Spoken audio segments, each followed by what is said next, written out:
it came out actually in the conversations that we had in the presentation that I made this morning.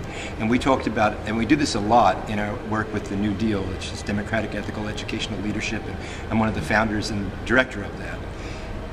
We talk about exemplars, for instance, people who are really doing things that are above and beyond or what we would like to aspire to. Michelle Young made a really interesting point. She said, let's talk about the exemplar and then where you're coming in as maybe a student or an early practitioner. In a way, isn't it very difficult to have these very high goals? And how do you get there?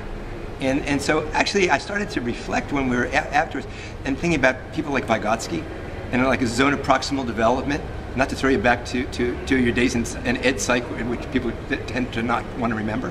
But at any rate, what are the scaffolds you want to build? Right? And then so you get back to, well, a lot of it is our coursework.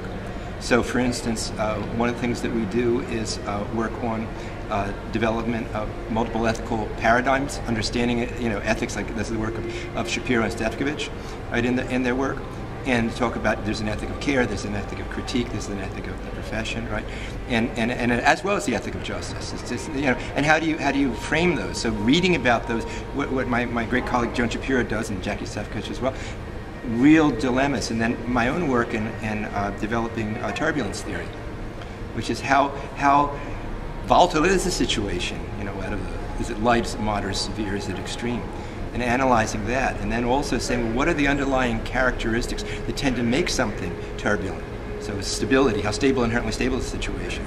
But what's one's position vis-a-vis a particular problem, right? What about the cascading quality of problem on problem on problem, similar to what just has come out in the discussions in the keynotes. So taking it apart and really analyzing things, where we want to be, I think, always is that point at which theory and practice meet. And what I've described, I think, is the idea of like they're theoretical ideas, but we're using real cases, training people carefully, in dialogue, bringing them to conferences so they can see things in very serious problems that we face, analyze them carefully.